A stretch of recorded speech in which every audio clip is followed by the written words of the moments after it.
조선 후기, 특히 18세기 후반에서 19세기 초반으로 넘어가는 시기, 조선 사회는 단순한 농경 공동체를 넘어 상업과 도시 문명이 발달하기 시작한 시대를 맞이하고 있었다.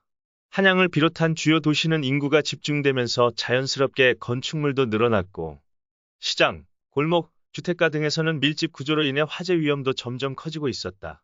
당시 조선은 대부분 목조 건물로 이루어져 있었고, 기름과 종이를 많이 사용하는 생활 환경 특성상 한 번 불이 나면 순식간에 여러 채의 집이 함께 타버리는 대형 사고로 이어지기 일쑤였다. 특히 건조한 겨울철과 강풍이 부는 봄철에는 화재 발생률이 급격히 높아졌다. 이러한 문제를 해결하기 위해 조선 정부는 소방 조직의 필요성을 인식했고, 그 결과 금화도감이라는 관청이 등장하게 된다. 금화도감은 이름 그대로 불을 다스리는 도감 행정기관이었다. 금화도감의 설치 시점은 17세기 중엽으로 거슬러 올라간다. 숙종대 한양 시내의 빈번한 화재를 막기 위한 목적에서 처음 설치되었고, 이후 영조, 정조대에 들어와 기능이 정비되며 19세기까지 운영되었다. 19세기 조선은 금화도감을 중심으로 보다 체계적인 화재 대응 체계를 갖추게 된다.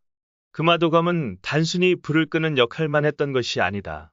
1차적으로는 한양 도성 안팎의 소방 점검과 화재 예방 업무를 맡았고, 정기적으로 한양 시내를 순찰하며 불씨 관리 실태를 점검했다.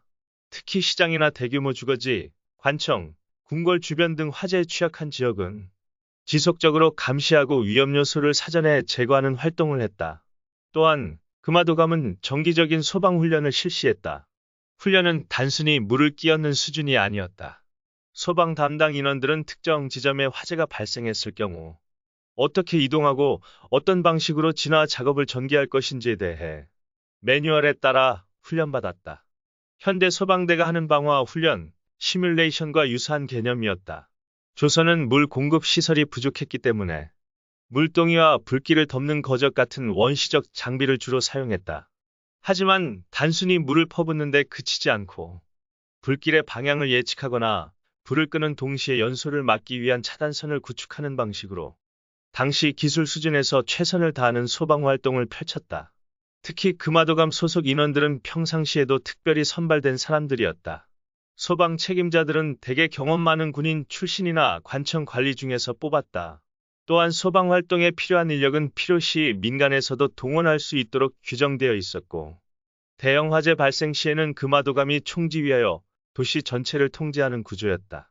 한편, 금화도감은 단순히 소방 활동만 한 것이 아니라 화재 예방을 위한 건축 규제에도 관여했다. 예를 들어 대규모 시장을 조성할 때는 반드시 화재 대비 공간 방화지대를 마련하도록 했으며, 건물 재료를 지정하거나 기름과 불을 취급하는 상점에는 엄격한 관리 기준을 적용했다. 또한 흥미로운 사실은 조선 후기에는 금화법이라는 법률이 존재했다는 점이다.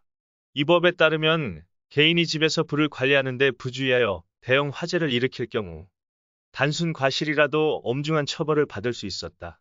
화재로 인해 이웃 피해가 발생하면 징벌적 배상이 따르기도 했다. 이 역시 화재가 단순한 개인 문제가 아니라 사회 전체의 안전과 직결된 사안으로 여겨졌음을 보여준다. 금화도감의 활동은 왕권과도 깊은 관련이 있었다.